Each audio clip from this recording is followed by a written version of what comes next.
Good morning and welcome to another First Take. Max Kellerman, how we doing? Molly, how are you? I'm fantastic. And Stephen A. joining us from the West Coast. How we doing, my friend? What's going on, y'all? How you doing? What's going on, Stephen A? You ready to do this? I can't believe how ready I am to do this, considering the fact that I'm operating on only 2 hours sleep. But I guess I'm excited. So let's go. We can't tell. But yes, a lot to discuss coming up on the show. Donald Trump's comments on locker room talk is getting buzz around the sports world. Don't miss our discussion on locker room culture and that a little bit later in the show. But we're starting with Monday Night Football. Bucs rookie kicker Roberto Aguayo redeemed himself after missing 2 field goals early in last night's game, kicking a game winner as time expired as the Bucs defeated the Cam Newton-less Panthers 17-14. Newton was sidelined after suffering a concussion in Week 4. So now a year removed from a Super Bowl appearance, and the Panthers are 1-4, their worst start since 2012, putting them last in the NFC South. The Panthers faced the division foe Saints in the Superdome on Sunday. Max, want to start with you. Yep. Can Cam save this season for Carolina? No, I don't think he can. The problem is, if I were to tell you to begin with that you're in an 11-game season, Stephen A., and you're going to spot the Falcons the way they've looked 3 games in an 11-game season. Go ahead. They get a 3-game lead. You got 11 games to play.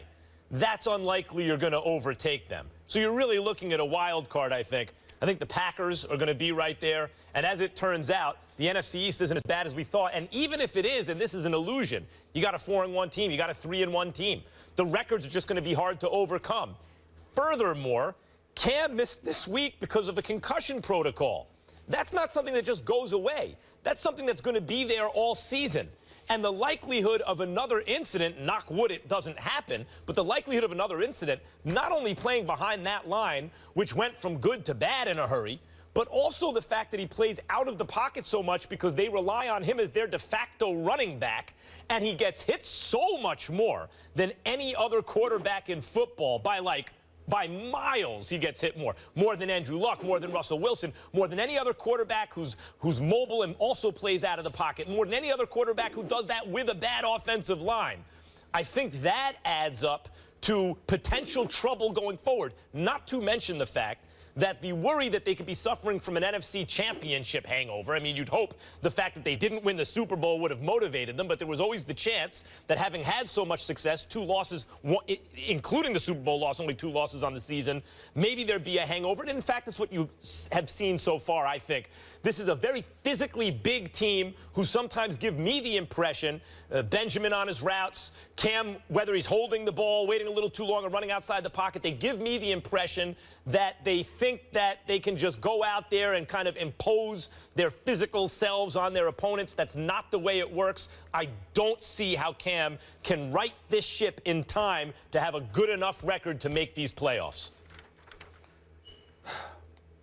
Max Kellerman, I'm going to disagree with you, but I'm going to openly confess and admit, which is something I don't normally do, that I have a significant degree of trepidation as to whether or not I'm right in saying this. I usually believe unequivocally that I'm absolutely right. That usually proves to be true because we all know I'm usually beating you up during debates. But on this particular day, I must confess to you that I do have concerns that my position may not be but so strong in this.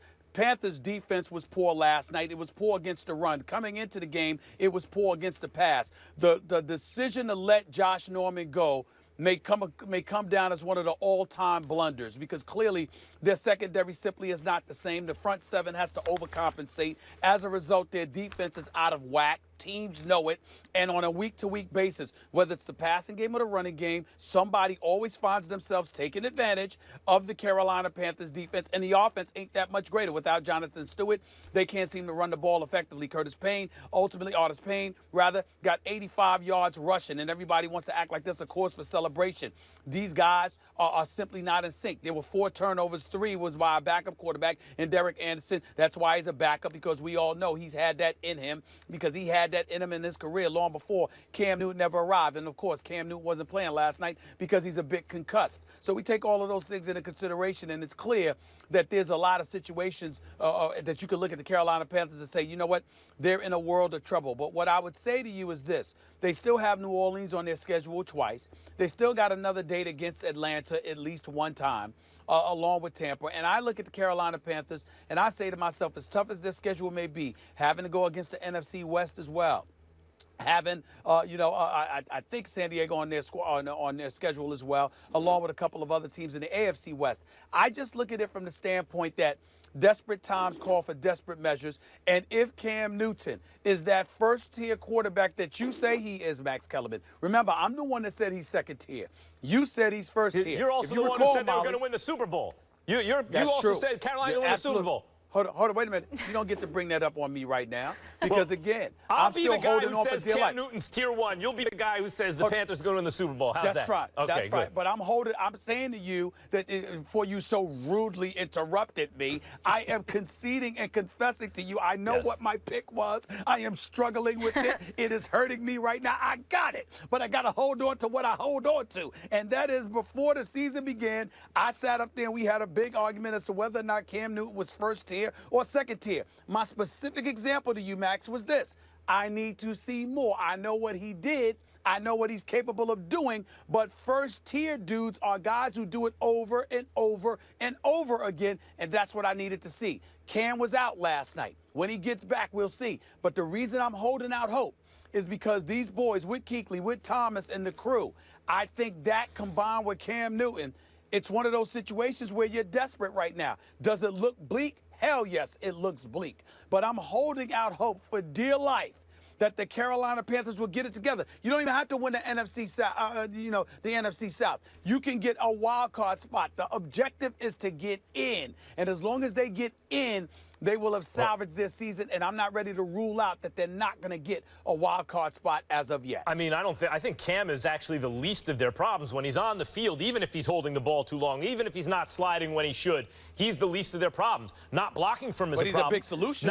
But he's a big solution. Agreed. He's not having a running game is a problem for him. The fact that the defense can't get any pressure bringing 4, which is a big change from last year. I mean, Josh Norman aside, what happened to the pressure that the front 4 can bring? That's a problem. Look at the way Jameis took Tampa down the field in the fourth quarter. Tampa Bay right down the field in the fourth quarter. When they needed it most, it was like a hot knife through warm butter. I mean, right down the field to put them in a position to win this game. 30 times, though.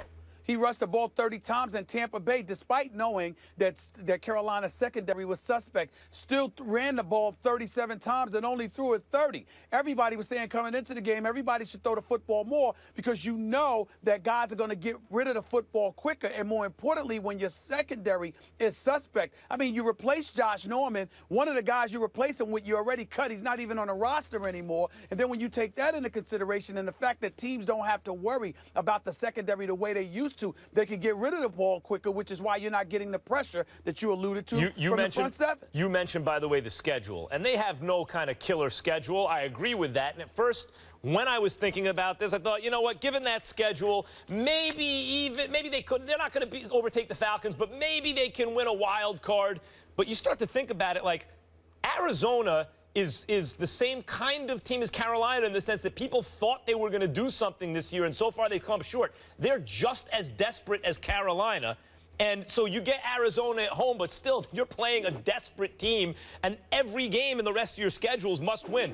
The Rams are better than people thought they were going to be, and you got to go on the road to play them.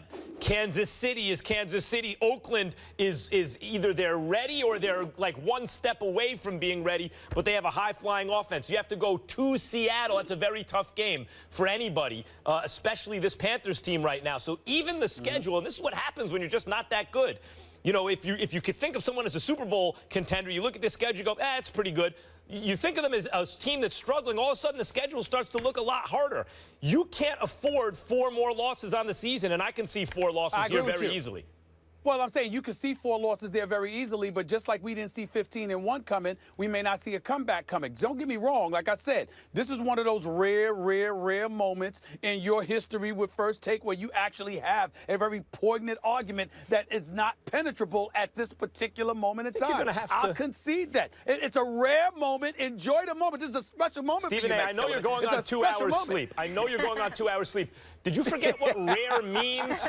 Do you know that rare, it means little seldom, it hilarious. means it doesn't happen a lot? Are you sure you know what that means? Well, listen, last week, I personally brought a dictionary and thesaurus for when I'm sitting across from you, but at the same time, I don't think I need it for the word rare. Gotcha. I think we're fine in that All right. category. I wasn't but sure I the will way. say to you, again, today, you got it, because I can't, your argument is strong, and the Carolina Panthers haven't given me much ammunition, but I'm holding out hope that 6 playoff spots. You got the Falcons, you got the Cowboys, you got Green Bay, you got Seattle. I mean, come on, you got Minnesota, of course. That 6th spot is what we're talking about right now. That's how I'm looking at it. Listen, Stephen A., if it makes you feel any better, I picked the Cardinals to go to the Super Bowl. So what does that say? Listen, the jury, listen, we ain't done yet. We ain't done yet. This is why people like the NFL. Keep hope If alive. you believe in Cam, what's up? Yep. Well, let's go. Very true.